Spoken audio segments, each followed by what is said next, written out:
Hello and welcome to West Underground. Today we have none other than Monica Strut here with us, and I hope you guys enjoy this conversation. I think we're going to enjoy it greatly and pick Monica's brain and hopefully learn a few new things that we didn't, know beforehand. And just starting off the bat, I just want to ask, for those of you, of the people that are viewing this, I suppose, that don't know your story, who are you? And just tell a little bit about yourself. Yeah, sure. Well, what's up? Thank you guys for having me on West Underground. I am Monica. I'm a musician first and foremost. So I've always played in like rock and metal bands my entire life. I'm currently in a band called The Last Martyr. And we've just released some brand new music this year, which is really cool. And what I do aside from that is for the last few years, I've been a music journalist and a digital marketer. And it wasn't really until I started working on the business side of the music industry that I realized how much of a gap there is between the performer side, like the artistic side, and the business side. And what I thought to be true when I was like just a musician, say, was actually, the industry worked completely different to the way that I'd been taught in music college, what I'd always read about in, biographies and everything. The music industry had changed. So since then, I have kind of made it my mission to bridge that gap between the artist side and the business side and really teach artists how to be self-sufficient, self-managed, how to be their own record label and release music properly without bringing on industry people needlessly, but also building bands to the point where they're ready to bring on managers and everything. And they're kind of buzzing, I suppose, and ready to bring on people that are actually going to move their career forward. So I do that through my podcast, through consulting, and they're really the two main things. I've got a membership and courses and stuff like that. But yeah, that's pretty much me. Cool. So what was when we started there, you said that you were in a band and then you kind of transitioned also into kind of working in the music business side as an occupation. Yeah. What kind of prompted you to go through that door? Like, what was the opening there? How did you kind of fall into it? Yeah, well, I initially started working just volunteering as a music journalist for Heavy Magazine, or before they were called SF Media, like many, many years ago. And that was really just a hobby of mine. I just wanted to write about music.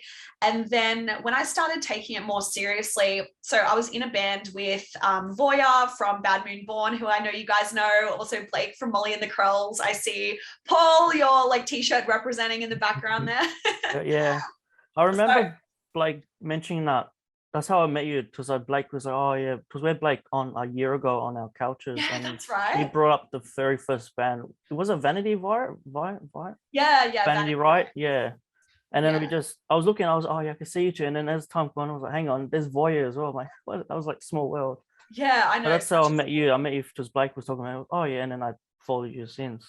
Yeah, exactly. So I was in a band with those guys. Not for the whole time, we had a different lineup, but I was in that band called Vanity Rights for like 6 years. And then it was just time to call it quits. Like we all had our own like different projects and stuff happening. And when that broke up, like I'd learned so much from being in that band, but also I didn't want to spend another 6 years getting a new band, like effectively back to the start. Because even though like Vanity Rights like toured overseas and like got some really cool opportunities and stuff, we were still effectively at the beginning of our career. And so that's when I decided, first of all, I needed a creative outlet now that I didn't have a band anymore. So that's when I sort of stepped up and I volunteered to be the social media manager for Heavy. And then I became a senior staff member. And then eventually, all the while knowing that I was going to move to Melbourne and start a new project. So in between times, I wanted to like learn as much as possible, to make as many connections as possible. And my whole world just completely opened up once I started like taking the business side of things more seriously, or getting more opportunities. And it really allowed me to, before launching The Last Martyr, my current band, it really allowed me to get all this knowledge from like Vanity Riots and the projects I'd had before, all the connections that I made working in the industry and the new knowledge and stuff, and come out like with a plan. And I think that that's, been the difference between like this project and other projects, is we like really had a plan from the start. And so, yeah, like of course, I loved working in the industry as a journalist, but I also knew that it would just teach me so much as being a musician. Wow. Like when you, and also like just touching on there, when you kind of were learning about the music business side of things as well, what became very apparent to you? Where do you think, you know, people kind of get the wrong message or the wrong idea about the music industry, and what's the real differences that you noticed from the past to going to now? Yeah, that's such a good question. And for me personally, the answer is what I thought. Like I think it's really easy to become quite jaded in the music industry. It takes way longer, especially nowadays, to really get noticed. And you know, people are getting bigger after 10 years of working in the same project, as opposed to just being like discovered when they were like in their early 20s or whatever. So I think it's really easy to get jaded, especially if you're not up with like social media and stuff. And you know, I went through a period of time when I felt like Vanity Rights had hit like a plateau.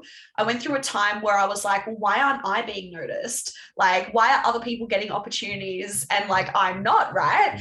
And okay, the neighbors have just decided to start hammering, so I'm sorry if you can hear that. But yeah, like I guess like I developed this jaded attitude for a short period of time where I felt like the music business side of the industry was, they didn't care about the music. It was like rigged, and they just cared about, you know, I don't know what I thought they cared about, but it wasn't like real artists or whatever. So I think like, especially now, you know, I most recently in my music journalism career was the editor of Maniacs, who are a publication that Warner Music set up. It's like their heavy music publication. And like, I got to work in the office of Warner Music and the label and stuff. And what really blew me away was the people that are working in the business side of things, they actually are passionate about the music and they are campaigning for their artists. And they're not this evil conglomerate that I think we as musicians who aren't exposed to that can sometimes think. Yeah. And I think that was the biggest lesson. It's like people are working in the music industry because they love it, because they're so passionate about it, and they may not be artists, but they want to help artists. And I think that was just such a huge wake-up call, that people actually are in this industry most of the time for the right reasons. Yeah. And does the record label still approach bands, or is it kind of you have to take the initiative to a certain degree and kind of build yourself up as high as you can, and that's when it happens? It's kind of not off the street. Would I be true in saying that? Yeah, definitely. So I always say to like my clients and stuff who are interested in working with a label or working with a booking agent, most of the time they will come to you. Like if you've built up your fan base, and if you're building a buzz and doing your online publicity properly, yeah, you're going to get noticed, especially in Australia. The music scene is so small. I mean, even just our conversation earlier where, you know, what a small world that is. The music industry, like, and the heavy scene in Australia is so small, but it's also so small globally. It's actually shocking. Everyone knows everyone. And so when your band is ready, people will come to you. But if people aren't coming to you, it's not because your music isn't good. It's just simply that you're not being seen. And once you understand how to be self-sufficient and make yourself seen to a certain point, that's when people will start reaching out. That's how it's always happened in my experience. And you know, my friends and stuff that are managers, that's how it happens for them as well. Like they will approach the band when they think the band's ready. And it's so interesting because you will likely be on people's radars for like months and even a year, but you won't know. And there'll be people just quietly watching your band in the background. And it's like, it's one of those things where it's like, that's helpful to remind yourself of, that just because you haven't heard from people yet doesn't mean they're not watching you, because yeah, I certainly know that that's the case. Wow, that's really interesting. I never knew that you know, you're on the radar and you don't know it. Yeah. Hey Hamish, that might have been good for you about 2 years ago of the Rockefellers. You probably had like someone on you guys, and then we stopped 6 months later. Oh, you just never knew. Jeez, that's really surprising to know as well. Like they could have been on you and then you just disappear because of lockdown. Well, yeah, just dies away. I mean, like I mean, whatever's meant to happen, like for your band will happen. But yeah, I find that like, especially when you feel like giving up and you feel like you're not getting anywhere, it's like you're only seeing things from your perspective. You're not seeing things necessarily from outsiders' perspectives. Wow. And do you, I lost train of thought there for a second. I was just having an existential crisis now. Well, yeah. Well, my mind's kind of blown because you wouldn't expect that. But what I was going to say to you is like, do you think it's frustrating when you see like, because I'm not in a position of management by all means, but I also find it very hard sometimes to understand when I see bands that don't put as much effort into promoting their stuff on social medias and you know, and also just promoting your shows and kind of taking it up to that next level. When you kind of see that and there's not that much, you know, effort going into that side of things, is it frustrating for you? Because I feel it just as a bystander kind of scrolling onto Instagram. I'm like, guys, why aren't you doing this? Yeah. Oh, it's so frustrating, isn't it? I've had even instances where when I first moved to Melbourne, I had like my friends' bands from Sydney come tour down here, but like I didn't find out about it until after they'd already played the show. And it's because they didn't post enough on socials and the algorithms and everything. And I'm like, damn it, like I would have really loved to come. I think the reason why bands don't promote is, well, there's a small percentage of people that don't believe they have to. They just believe the music will speak for itself, which, you know, it obviously that's wrong, because even if you have like, I use the analogy, even if you have like the best cafe and like it has the best coffee, the best food in the whole world, but that cafe is situated in the middle of a forest where there's no foot traffic, no one knows about it, they don't do advertising, it doesn't matter how good the food is, how good the coffee is, like how can anyone know about it to buy from it? So that's kind of like music. But I think like the vast majority of musicians who maybe like aren't promoting as much as they should be simply just don't know how. And sometimes there's this analysis paralysis of like, well, what should we be doing? What should our focus be? You know, there's new social media platforms coming out all the time. Does this mean we have to use TikTok? Does this mean we have to use Twitch now? Like just because they're like some of the fastest growing platforms now. God, I've got to like try and make videos for that as well as like write new music. You know, it can be really, really overwhelming. And I think that that's like the main problem why a lot of bands don't promote, is because they don't really know what those next steps are. And that's what I'm really trying to do with my work, is to sit down with bands and have like an outsider's perspective, because I know what that's like, because I used to be the same. Like, you know, before I started working in the industry, I know how confusing it can be, and like just trying to play as many shows as possible and hoping that that helps. But you know, even especially in Australia, there's only so many venues, there's only so many like music fans who are going to be interested. You really have to be utilizing online spaces to reach more people.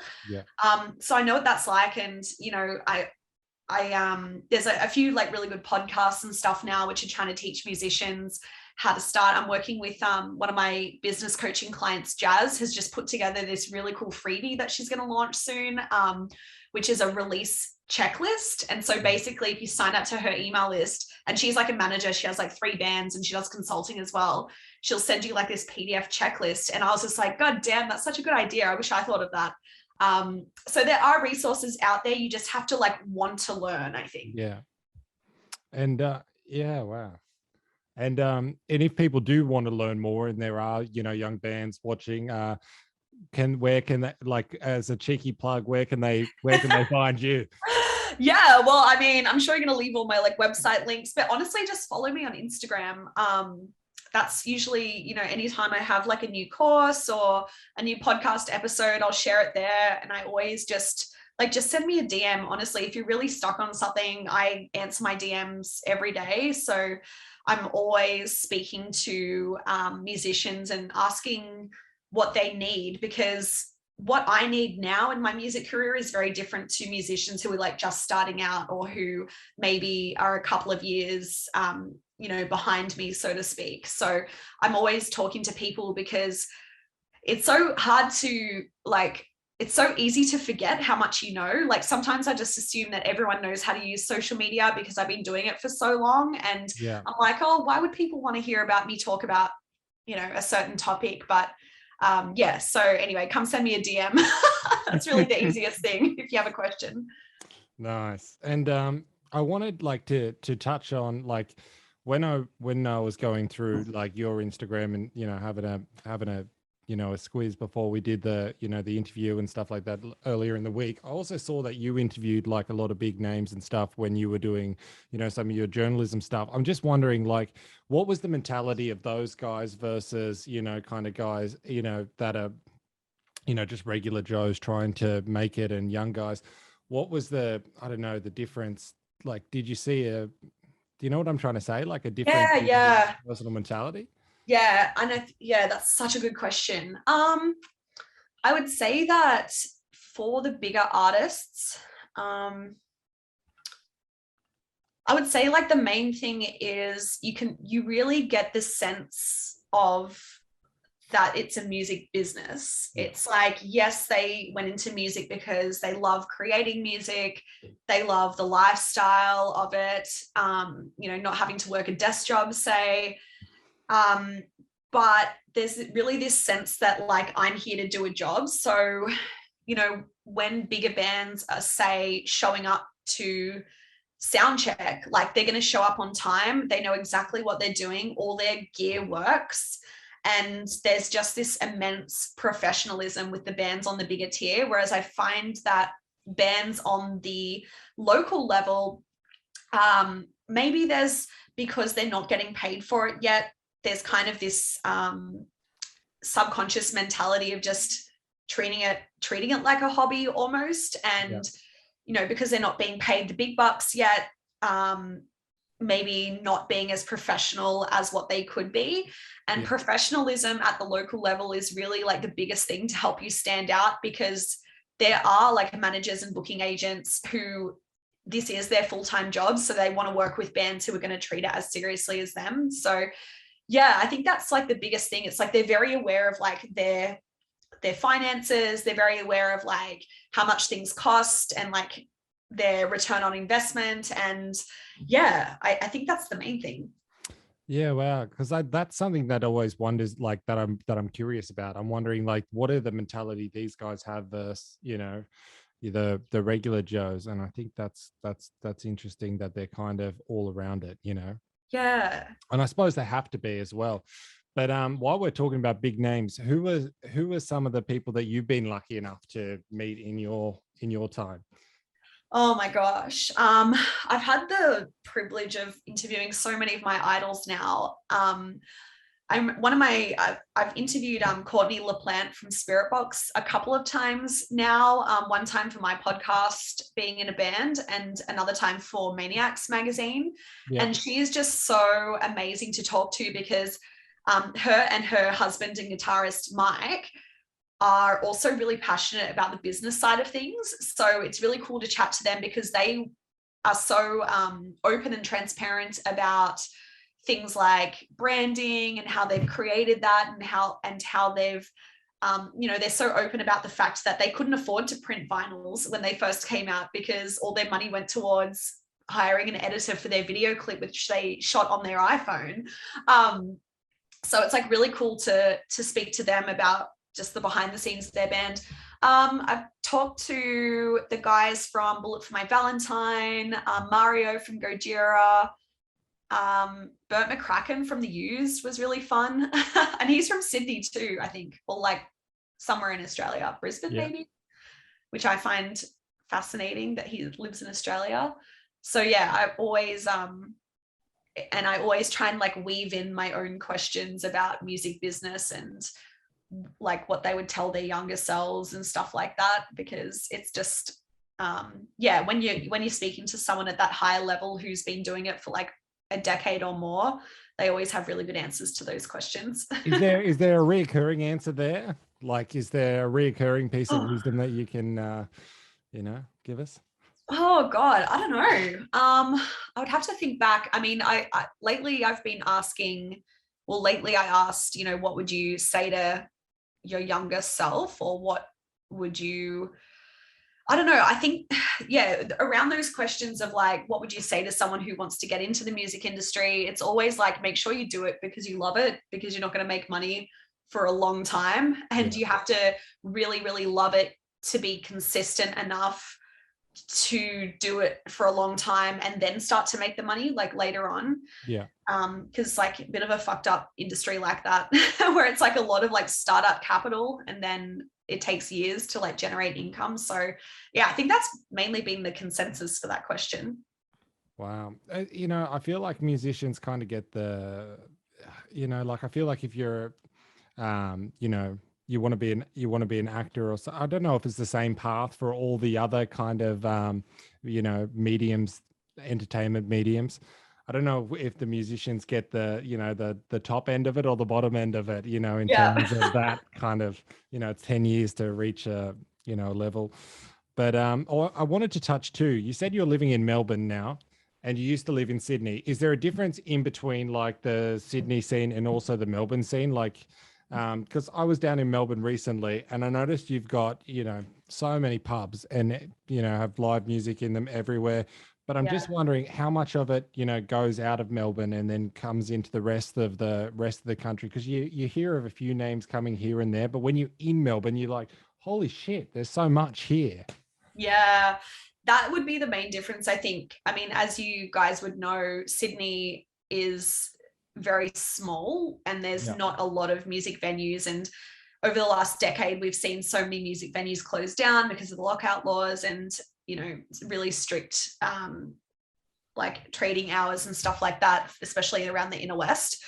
But Melbourne, there's a difference in culture. I think that that's the biggest thing here is Sydney is very, it's very normy in terms of in terms of what people value in the arts, or how much people value the arts, I should say. Whereas Melbourne, the arts is part of even like normie people's lifestyle here. So you will have the businessman who works 9 to 5 in like accounting or something. You know, his pastime will be going to the local pub and seeing a live band. And even if it's a covers act, there's live music everywhere, as you said. And so there's more venues. There's just more people who enjoy attending live shows, especially for like rock music. It's like music and sport, like music and AFL here. And that's the biggest thing. And you know, the analogy that I use is in Sydney, people are paying like street cleaners to like clean the graffiti off the side of buildings.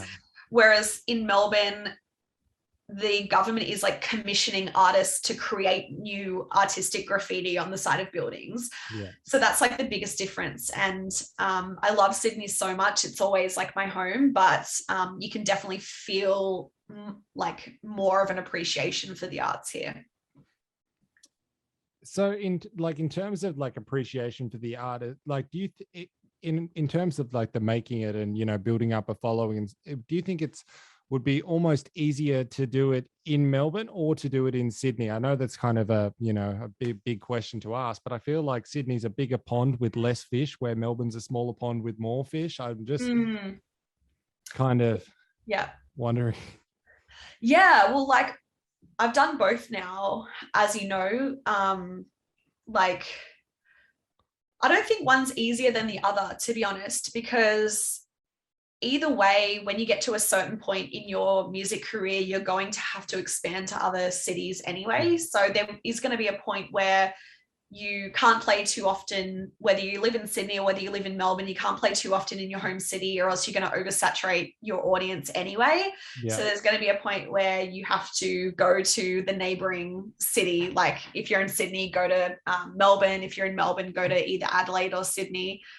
And so I don't think there's an advantage necessarily one way or the other. There are a lot of musicians here though. I feel like I don't know if there's like more here or like what the deal is, or maybe Sydney's just more sprawled out that I'm sure there was heaps, but like they lived really far away from each other. I don't know. But like, does Melbourne have its own little circuit outside of Melbourne? Like, you know, if you're in Sydney and you want to go play some gigs rurally, you can go to Newcastle. You could probably go up to the mountains and kind of go interstate. And then you could also go along the, you know, the New South Wales coastline. Does Melbourne have that? Like outside of Melbourne, can you do that? Yeah. Actually, that's a good point. So Geelong is like 45 minutes south of Melbourne. I guess that would be our equivalent of, say, your Wollongong. So that would be one place. They do have a couple of venues there. And then there are like in East Melbourne, which I guess would be the equivalent of Sydney's West, there is an all ages venue there that's kind of picking up in Frankston, I believe, which is maybe an hour out of the city. And then we've got like Ballarat and Bendigo, which I have heard of bands playing, but it's not, I mean, those cities aren't really big enough that you can go there every weekend and just like circuit all of them or anything. But they are options. And it's interesting because obviously now our international borders are closed. It's been really interesting seeing how bands are now touring those smaller cities more and more, as opposed to just doing the east coast of Australia, say. They're really adding in those in-between cities to really like get the most out of the audience that is here. So I think, I don't know, that can only really be good for the Australian scene, is to build up the music community in those small cities too.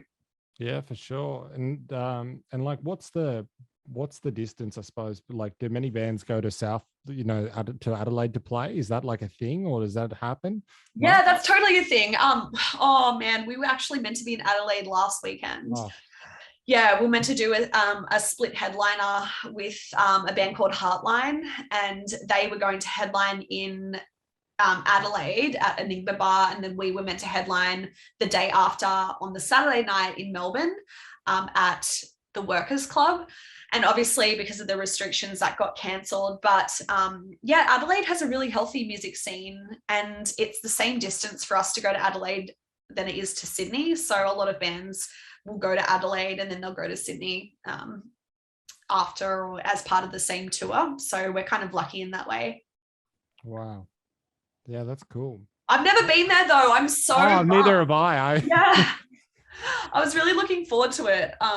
Our latest single, Afterglow, was about someone who lives in Adelaide, and I have like heaps of clients that live there as well.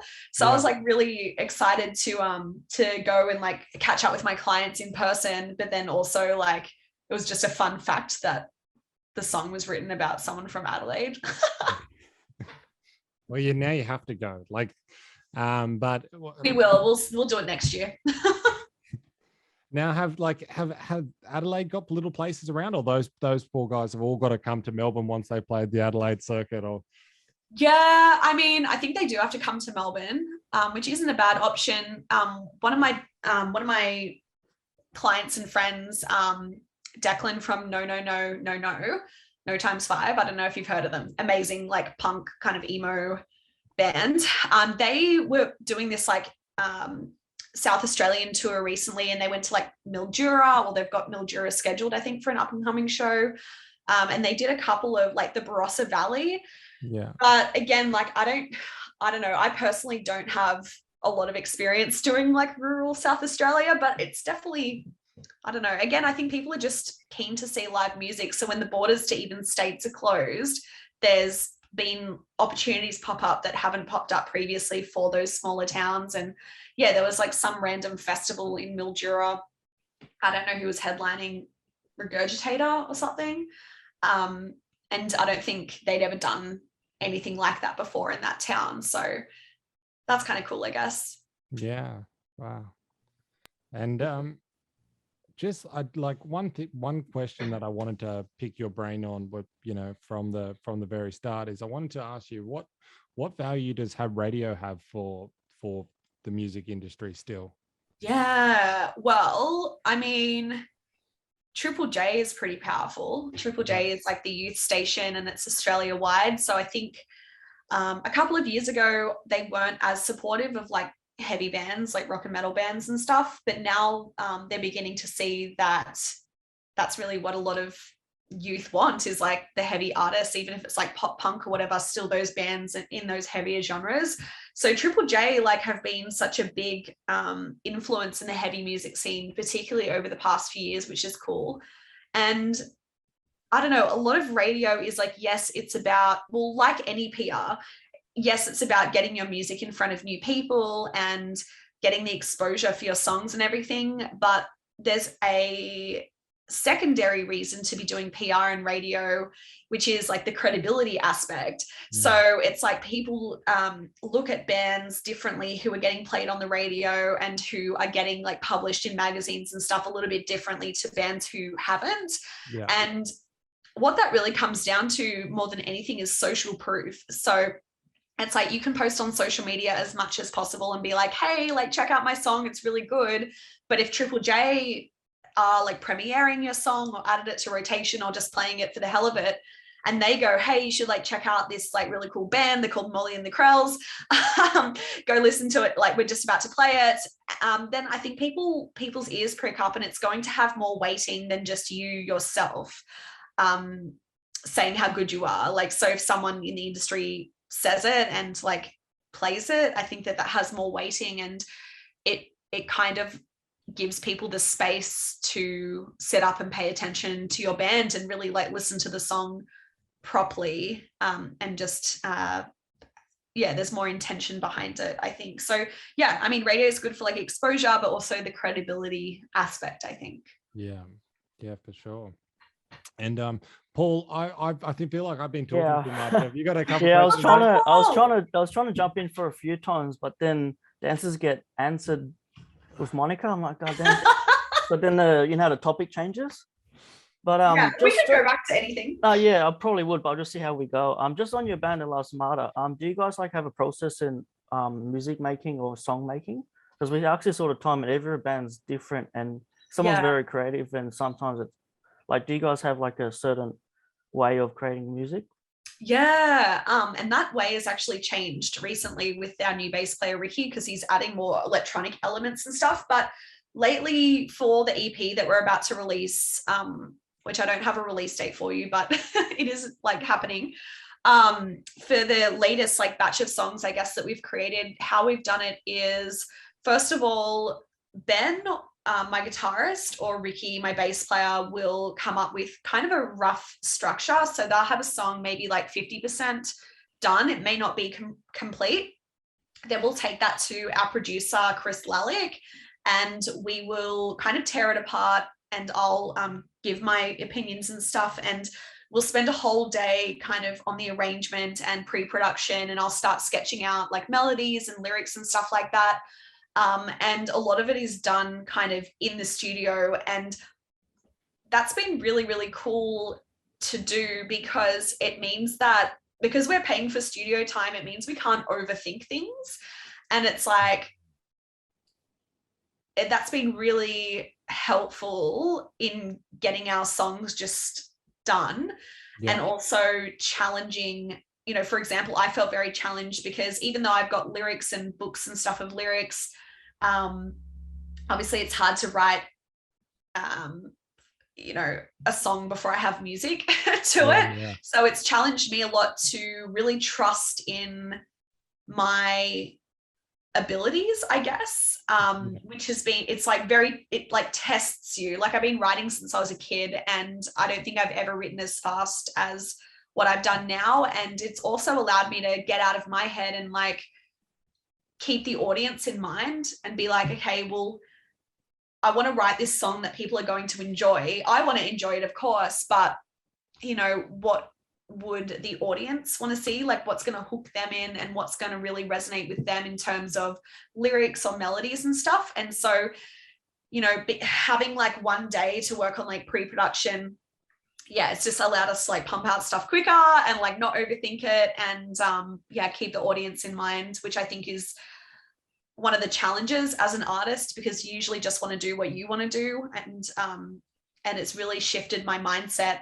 as to be like, yes, you can write a song that you really, really love, but also, for example, people don't usually want to hear a 2-minute guitar solo from a band they've never heard of. Like, that's going to be boring to most people.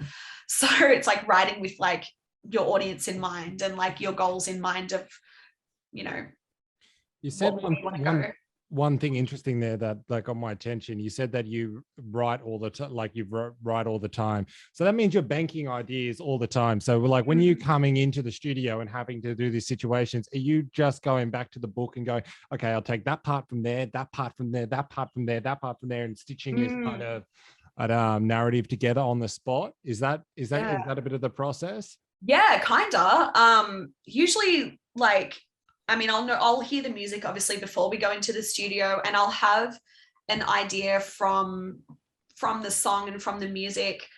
I'll have it'll make me have like some sort of feeling, or it'll like spark a memory, and then that'll turn into like a memory associated with that feeling, and I'll kind of just like follow that, and then I will like find something in my lyric book that I think suits that, and then often, even if it's just one phrase or like one line from it, and then that will spark like a whole idea for a song. So if I think of what's a song that was like very indicative of that,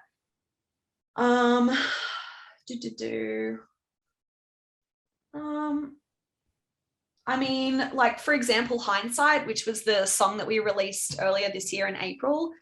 At that time that we were writing that song, like, we came to the studio with half of that song written, and then we did that thing where we kind of like work on it in the studio and like make sure the parts are like all polished and the best they can be. And then, you know, the producer will be like, the song's getting really boring, we need to like throw in something in the middle here. And that's why it's good. Like, that's why we never come to the studio anymore with a finished song, because usually it's really good to have that third party who's like objective and is like, you know, the like keeping the audience in mind sort of thing, as I was saying. But like with Hindsight, you know, at that time that we were writing it, I was going through like a friendship breakdown, and you know, I felt really kind of like manipulated by this person. And so often, like, depending on when we're going into the studio, I'll really look to not only what vibe is the song giving me, but also like what's going on in my personal life, and that will really influence what lyrics I go with, or if I just write a whole batch of lyrics from scratch in the studio, which I've definitely done before, and it kind of just like pours out.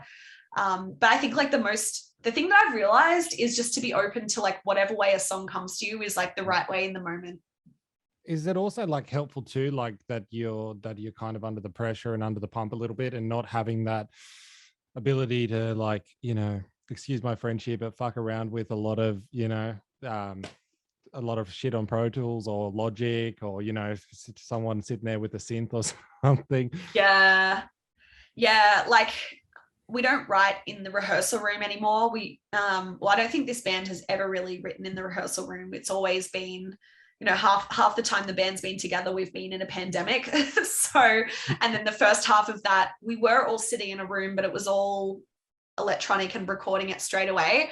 And that's because we're lucky enough to have a guitarist who has all the gear and knows how to use it, and used to be an engineer and stuff. Like, but yeah, I mean, I've thought about myself whether, because I used to use Pro Tools and I used to be much better at the recording side of things, but I'm like, it's not really one of my talents, to be honest. Yeah. Like, where I shine is like writing the lyrics, and I am more inspired by like, if like Ben coming to me with a half complete song than I was to try and like work it out and get frustrated at the technology. So I kind of enjoy just, I don't know where I'm going with this tangent. I can't even remember the question now. I need a coffee.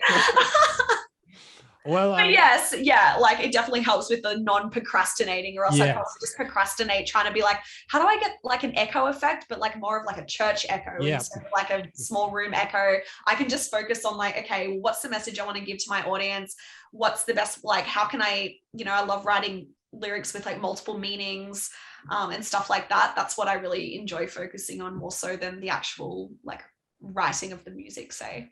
Yeah, I think that's really important too. Like, I see a lot of people, and I've also been guilty of myself, for trying to get the right echo and, you know, the right reverb, and going through, you know, just spending a day. And by the time you've got it all set up, you've lost the original idea. It's disappeared. The inspiration's gone, and you're left with the best reverb sound and nothing to, and no, you know, the idea has vanished. But I love that, and I think the more people I've spoken to recently, you know, have said that, you know, that, you know, kind of just go with the, you know, kind of your original idea, and push it out. Because even if you know, get a product and you're under the pump and put that little bit of pressure on you, at least you have a product at the end of it, and then you can always make that one better and do it again, you know. But you've got it down.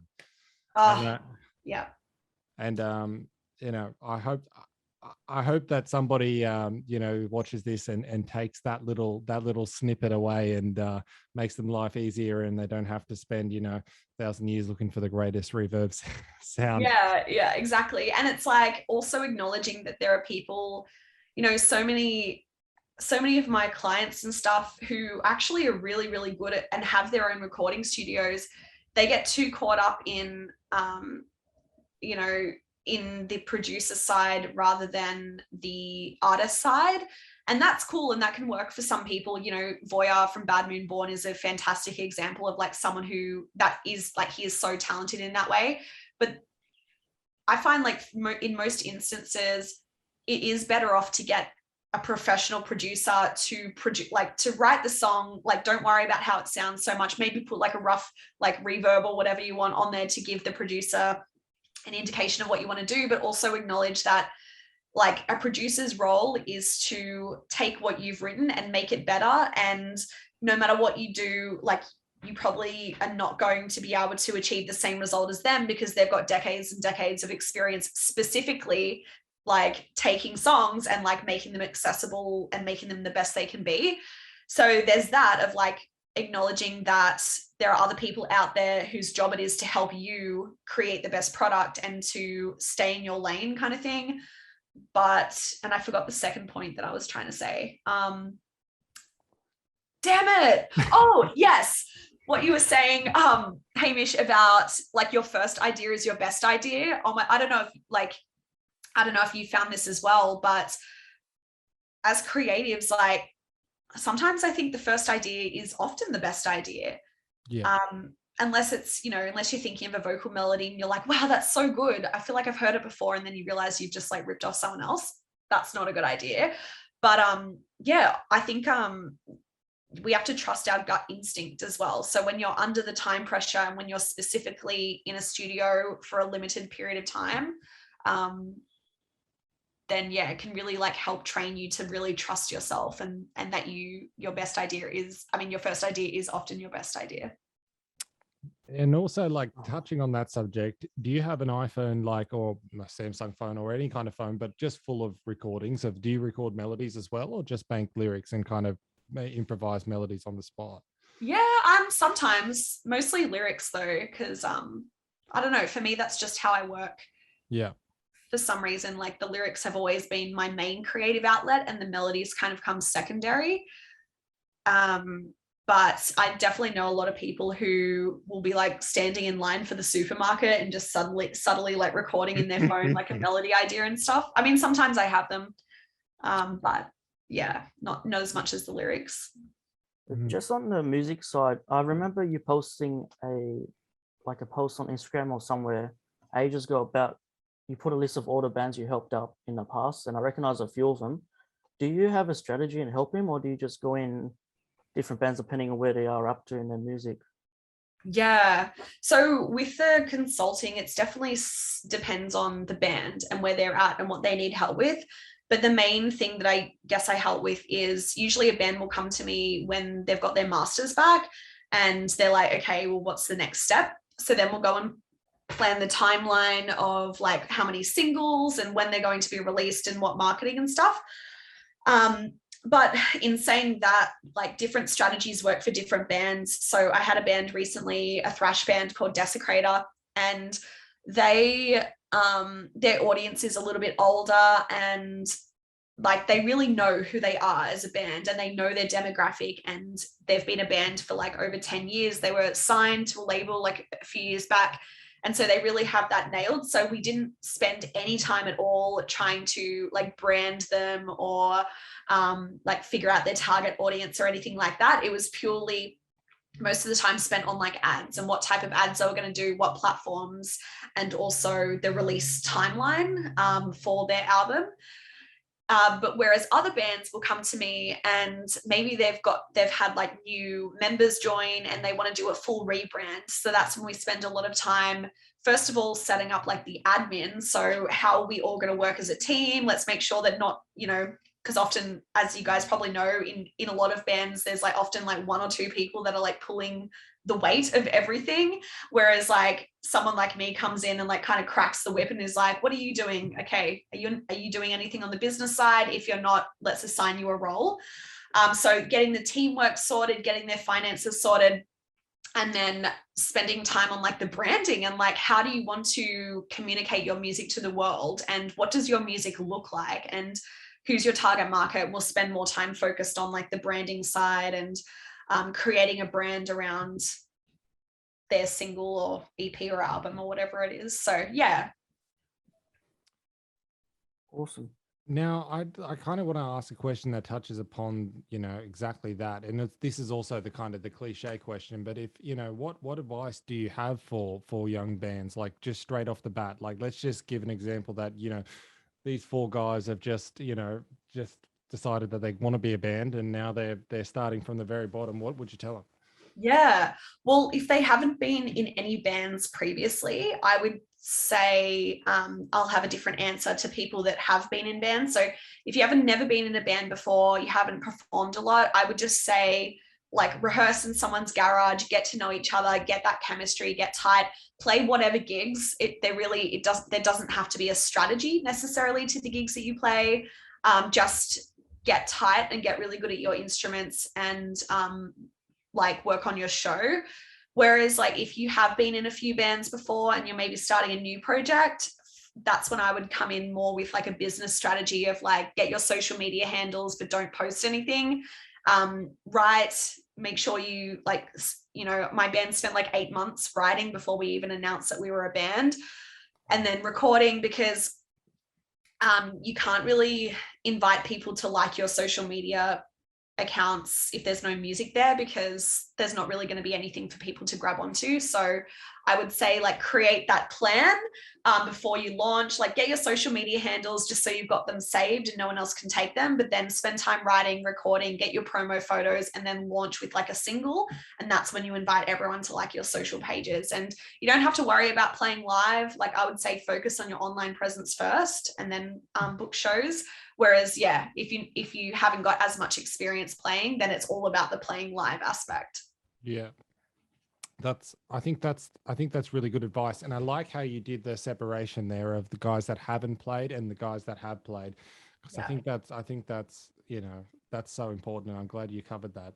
Yeah. I mean, I've been in bands since I was like 13. So when I decided to take music seriously, I realized that, yeah, the priority was like learning the business side. Whereas like it was kind of nice actually to spend most of my teenage years and early 20s, like in college and stuff, just playing and just not overthinking it, and just enjoying, I guess, being an artist. Because and that's like always a time that I look back on fondly, like whenever I think like the business side is getting overwhelming or taking away from the fun, which I personally find like all the strategy stuff like super fun anyway, because I'm weird. But yeah, like I look back on those times when I was 16 and just jamming in a garage, and I remember why I'm doing it. I remember like what my mission is with music and how, you know, I want to help people through my music and everything.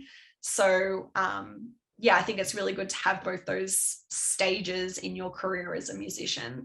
Yeah. Is it gratifying for you now to be like in a comfortable position, but like, you know, being I suppose like a part of the music industry, like you're there? Like, does that make sense? Like, yeah. I mean, I've tried to tell myself that before, because I recently got invited to vote, like to be on the panel to vote in the ARIA Awards of like, oh wow. Yeah, like what the fuck? I'm like, I'm just this little girl, like, you know, not little girl, but like, I'm just this like chick in a room like, this is my house. Yeah. It doesn't, I still feel like that 16-year-old girl that's kind of trying to be noticed and trying to just get my band out there and trying to help people through my music and stuff.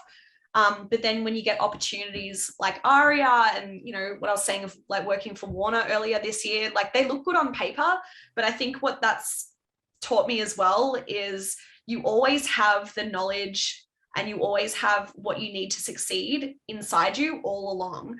Like, yeah, those external accolades are nice. Like, but they haven't changed like who I am as a person. They haven't changed, you know, working for Warner. Like I didn't like, yeah, I learned some cool stuff, but I didn't learn that much compared to before I was working there. But it's just because I had this like looks good on paper. She's worked for a record label. It kind of gives me this credibility, but in terms of like actual knowledge, nothing changed. And who I was as a person, like my values didn't change. So I think like that's taught me a valuable lesson of no matter what stage you're at in the music industry, whether you're in a band, or whether you're a solo artist, or whether you're trying to work your way up the ranks and become, you know, an established person on the business side of things, you always like have, like you always like, what's that quote from the Wizard of Oz? Like you had the power all along. You know what I mean? Like, yeah.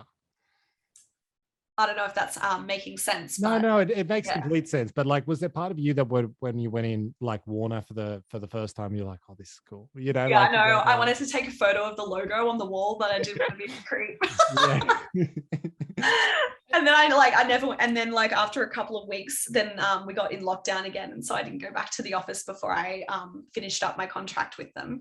So I was like, damn it, I really wanted to get like a selfie in front of the Warner Music logo, but that's all right. I've added the logo to my website, so that'll do. Nice. Just on a success of yourself, and was there any big success from the bands you helped out that you were really proud of? You're probably proud of every band you helped out, but was there like a band that really shot up and like went further than expected? Yeah. I mean, definitely Our Last Enemy, who are from Sydney. They are one of the bands I really, really enjoyed working with. And after they worked with me, they got signed, they got management. Their videos killed it on YouTube. But I think what I most enjoyed about working with them is they're a band that works really, really well as a team. So we have fortnightly calls with my consulting packages. And then with them, sometimes we split them up to weekly calls. And like every Tuesday night, whenever we would have our weekly or fortnightly call, all of them showed up and all of them were dedicated and present and taking notes and taking on board what I had to say, and also offering their own insight, because no one knows, you know, their band better than them, obviously. And they just showed up and they did the work. And, you know, Wade, one of the guys, he learned how to edit videos during the time that we're working together. And by the end, that, you know, the Holy Ones, their visualizer video, he edited that himself. And it was really, really cool to watch, you know, because he hadn't edited any of their other videos, but now all of a sudden he's got this like new skill and new passion and came out with like a really good product. So I think like why I enjoyed working with them is because they all turned up, they all were committed to doing the work, and it paid off. They got signed, they got management, and yeah, they just kicked all the goals that we set at the start. So yeah, it was really cool. Nice. That's good to hear. And when you talk about like getting signed there, for me, like this is just my question out of curiosity. What is the difference between being signed by somebody like, you know, an independent and also like a major label, like, you know, Mushroom or Warner? Yeah. There's so many amazing independent labels, and they all have different deals as well. There's so many different types of deals that you can get depending on what your, I guess, how much weighting you have in negotiation, and also just different types of deals in general. I'd say like, I mean, the main thing with like the smaller independents is kind of a record deal. I mean, you probably have heard a lot of people say that record deals are kind of just like fancy bank loans. Yeah. I mean, independents, obviously, if you work with a smaller company, they're going to be a little bit more hands-on, and you can be more hands-on yourself because there's a limited amount of people working on your stuff. But I also find that, yes, they're going to help with promo and everything like that, but it's more sort of them upfronting the cost of, say, printing vinyl, or sometimes they don't even do that. Sometimes like they'll just make you pay for it and they'll distribute it. And so gives you more weighting as an artist. It gives you opportunities to spread your wings further around the globe. Whereas like major labels, major labels aren't signing small artists anymore. Yeah. So while I was at Warner, I was fortunate enough to see a few new signings, definitely no one from Australia, but some American artists, Dana Dentata and Unto Others, who are really cool, like Gothic band. And so it was interesting to see like them onboarding these new artists, but I don't know, like I'm not really like, I can't really say because I come from like a marketing background, so I don't know the ins and outs of like record deals, but you have access to a bigger marketing budget, I suppose. Whereas like the smaller labels, there's like less people doing the work. So they won't have necessarily a dedicated marketing person just to market your album. It'll be like the owner, like doing everything, or like the owner and like an intern or something like that. Whereas like the bigger labels, like you get assigned a marketing manager whose job and you'll get assigned a marketing manager in each territory as well. Yeah. So, you know, the marketing manager at Warner was like just responsible for getting, you know, a new album from a new artist out there just in Australia. And then there'll be a marketing manager in New Zealand. There'll be a marketing manager just responsible for Europe and that sort of thing. So I guess like the team is just bigger. Yeah. But bigger isn't always better as well. So yeah, I mean, as I said, I'm probably not the right person to like ask about the ins and outs, but that's my understanding from what I've witnessed. Yeah, well, thank you for that, because you know it you know provides a little bit of like clarification, because I often wonder, is it just distribution on a mass level? Is that really what the big difference is? Yeah. But also, if you sign with like you know, with an independent label, do you also get more ownership of your, you know, your, I suppose, your product, your record at the end of the day? It honestly depends on the deal. Yeah. I mean, usually they take ownership for like 5 years. That's a pretty standard sort of deal, I guess. Whereas like the bigger labels will like sign artists for multiple album deals, and they'll take ownership of like the multiple albums that are written in, say, that decade period. Whereas I find like indies, from what I've witnessed, I mean, I could be wrong, it's like more on like an album by album basis, but again, like it probably just depends on the deal and the company and everything. Yeah. Oh wow. I think we should wrap it up here, Monica, because I know that you've got a busy day today, and thank you so much for coming on today, and yeah, I really appreciate it. I've learned a lot, that's for sure. Yay! I love talking about this stuff. So I'm really glad that, I could talk about this stuff all day. So I'm really glad that you gave me the opportunity to come and chat to people that, you know, enjoy talking about it too. So thank you both. No worries, anytime. And Paul, any? Yeah, I was just going to wrap it up here. Hamish was like saying to me the other day, can we like get people who are not musicians or people like, you know, in the industry? I'm like, and I thought of Monica straight away. So that's when I started messaging her. And at the same time, like, will she say yes to us? Will she say no? Because I knew how busy you were as you are. So it was a great call when I saw that message saying you were ready. I'm like, hell yes, we did it. Oh, that's so nice. No, there's honestly nothing I'd rather do in the day than just like talk to good people about music. So it's been fun. Oh, thank you. And also one thing there, if there's any like, you know, cool, you know, interesting people that, you know, down in Melbourne that are, you know, do a lot in, you know, any kind of side in music, I think that, you know, send them our way, because, you know, I think that's interesting stuff to talk to as well. Like not just the bands, but just to see behind the scenes as well, and just, you know, really kind of, just spread knowledge, I suppose, to everybody about, you know, what kind of goes on behind the scenes. I think that's interesting. Yeah. And I think it's so like, we're living in such a cool time now that that's kind of knowledge is accessible to everyone through, you know, through platforms like what you guys have and YouTube and podcasts and everything like that. So it's now easier than ever to get the information that was like, once upon a time, you could only find that out if you were signed to a label, and even then you didn't even really know what was happening. So yeah, I'll definitely send people your way. Oh, thank you very much. And I suppose we can end it here.